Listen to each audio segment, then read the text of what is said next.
Bismillahirrahmanirrahim. Welcome to my channel Pir Ghulam. Today we are discussing a very important topic that is chloroplast. Chloroplast क्या है, इसकी structure क्या है और इसका फंक्शन क्या है, इसको हम तफसील से इस लेक्चर में देखेंगे।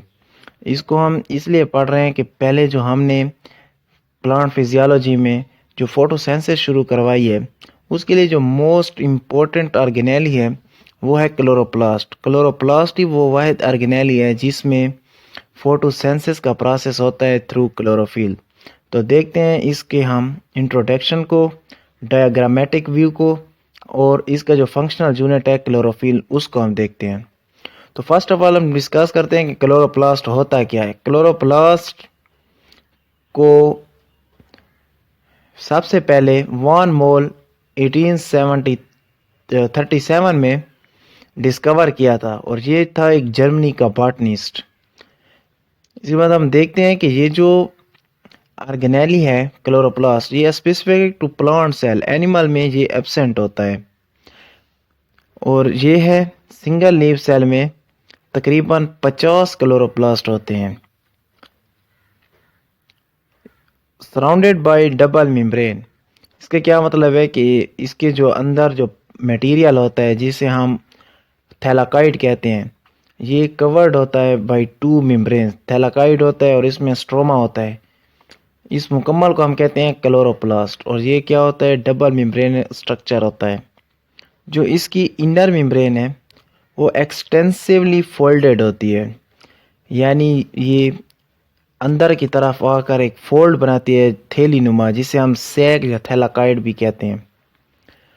जो क्लोरोफिल होते हैं ये फाउंड इन थैलाकाइड, यानी ये थैलाकाइड में पाए जाते हैं, जिसको हम फोटोसिंथेटिक पिगमेंट भी कहते हैं। फोटोसिंथेटिक पिगमेंट क्यों कहते हैं, क्योंकि इन पिगमेंट ने लाइट को एब्जॉर्ब करना है और फोटोसिंथेसिस का प्रोसेस स्टार्ट कराना है, तो इसलिए हम इन्हें फोटोसिंथेटिक पिगमेंट कहते हैं। इसके हम स्ट्रक्चर के हवाले से थोड़ा देखते हैं कि ग्रेनम क्या होता है। जब ये एक हो ना सिंगल, तो इसे हम कहते हैं थैलाकाइड। जब ये थैलाकाइड एक दूसरे के ऊपर हों, एक फिर दो, ये तीन, ये जो तीन थैलाकाइड नज़र, इस तरह ये एक दूसरे के ऊपर स्टैक्ड होते जाते हैं और हमें एक स्ट्रक्चर नज़र आता है जिसे हम कहते हैं ग्रेनम। इसके बाद है ल्यूमन। ल्यूमन क्या है, जो थैलाकाइड मेम्ब्रेन होती है, यानी ये जो थैलाकाइड है इनकी जो मेम्ब्रेन के दरमियान जो स्पेस होती है उन्हें हम कहते हैं ल्यूमन। इसके बाद एक दूसरी टर्म आती है स्ट्रोमा। स्ट्रोमा क्या होता है, जिस तरह ये जो है ना इनर पोर्शन, तो इसमें एक तो हमें ये नज़र आ रहा है कि ये है ग्रेनम। इसके बाद जो ये लिक्विड पोर्शन है इसको हम कहते हैं स्ट्रोमा। स्ट्रोमा में क्या होता है, एक एक्वस फ्लूइड होता है जो कि प्रोटीन रिच होता है, और स्ट्रोमा में डीएनए भी होता है, राइबोसोम्स भी होते हैं और दूसरी प्रोटीन भी होती हैं, सो इसलिए हम इसको प्रोटीन रिच कहते हैं। अच्छा, लैमिला क्या होता है, ये एक प्लेट लाइक स्ट्रक्चर होता है, जिस तरह ये हमें थोड़ा सा नज़र आ रहा है। ये क्या करता है, कनेक्ट करता है दो ग्रेनम को। जब ये दो ग्रेनम को कनेक्ट करता है तो इन्हें हम कहते हैं इंटरग्रेना लैमिला। ये दो तरह के होते हैं लैमिला, एक होता है स्ट्रोमा लैमिला और दूसरा होता है ग्रेना लैमिला। जो लैमिला ग्रेनम के दरमियान पाया जाता है उन्हें हम कहते हैं ग्रेना लैमिला, और जो लैमिला ये जो हमें नज़र आ रहा है, जो लैमिला, इसको हम ये लिखा भी है स्ट्रोमल थैलाकाइड या लैमिला और फ्रेट्स, यानी ये क्या करता है, ये स्ट्रोमा में होता है और ये ग्रेनम को कनेक्ट करता है, इसलिए स्ट्रोमा में होने की वजह से हम इन्हें कहते हैं स्ट्रोमा लैमिला। और दूसरा जो होता है वो ग्रेनम को आपस में ही अटैच करता है, जो थैलाकाइड होते हैं सॉरी, उनको कहते हैं ग्रेना लैमिला। ये स्ट्रक्चर देखते हैं हम इसका। डबल मेम्ब्रेन, ये एक इनर मेम्ब्रेन है, ये है आउटर मेम्ब्रेन। ये जो हमें स्ट्रक्चर नज़र आ रहा है इसको कहते हैं ग्रेनम, और ये जो बहुत सारे ग्रेनम है ये मिलकर बनाते हैं ग्रेना। और ये जो ग्रेनम है ये कंसिस्ट ऑफ है मैनी थैलाकॉइड्स। और ये जो थैलाकॉइड्स मेम्ब्रेन के दरमियान स्पेस होते हैं, इन्हें हम कहते हैं ल्यूमन। और वही बात आ गई कि लैमिला, ये क्या करता है, थैलाकॉइड स्टैक यानी ग्रेना को आपस में मिलाता है, इसलिए हम इसे स्ट्रोमा लैमिला भी कह सकते हैं। सो देखते हैं ग्रेनम क्या है, ये फ्लैट मेम्ब्रेन स्टैक्स होते हैं। और इसके बाद है थैलाकॉइड, जो हम पहले बात कर रहे थे कि इसमें क्या होता है, इलेक्ट्रॉन ट्रांसपोर्ट चेन और एटीपी सिंथेज होती है फॉर फोटोफॉस्फोराइलेशन। फोटोफॉस्फोराइलेशन को पिछले लेक्चर में हमने तफसील से देखा है। तो इसमें दो फंक्शन परफॉर्म हो रहे होते हैं, एक होता है इलेक्ट्रॉन ट्रांसपोर्ट चेन का और दूसरा होता है एटीपी फॉर्मेशन की, जिसे हम फोटोफॉस्फोराइलेशन कहते हैं। ये कहाँ होते हैं, थैलाकॉइड में। और स्ट्रोमा में क्या हो रहा होता है कि इसमें कैल्विन साइकिल चल रहा होता है। कैल्विन साइकिल ये डार्क रिएक्शन को कहते हैं।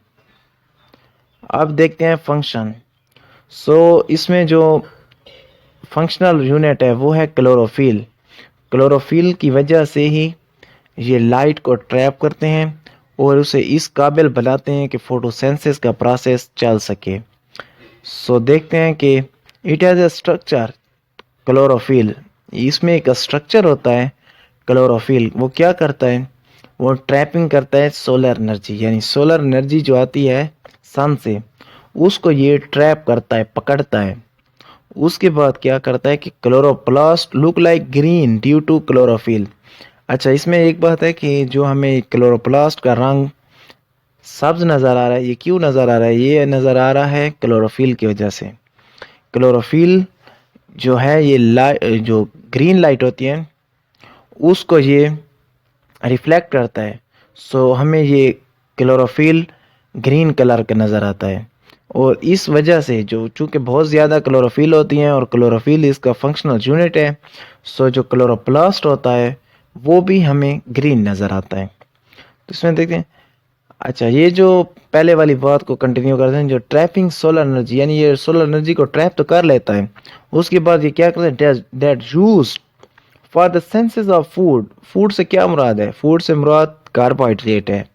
यानी इसने जो लाइट को सन से एब्जॉर्ब किया है, तो इसको एक ऐसे प्रोसेस के थ्रू फूड में कन्वर्ट करता है। फूड ये जो मुकम्मल फोटोसिंथेसिस का प्रोसेस है, जिसमें लाइट आती है हमारे पास, वाटर होता है और कार्बन डाइऑक्साइड होती है, और इससे हमें क्या होता है कि कार्बोहाइड्रेट बनते हैं और ऑक्सीजन बनती है, O2।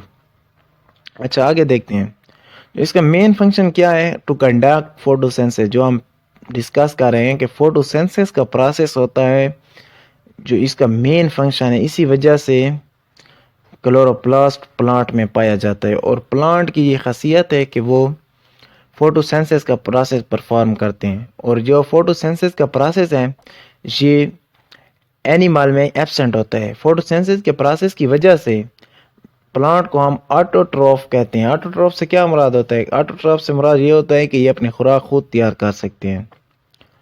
अच्छा, इनका एक दूसरा फंक्शन भी होता है क्लोरोप्लास्ट का, ये फैटी एसिड और अमाइनो एसिड की सिंथेसिस भी करते रहते हैं। Thank you.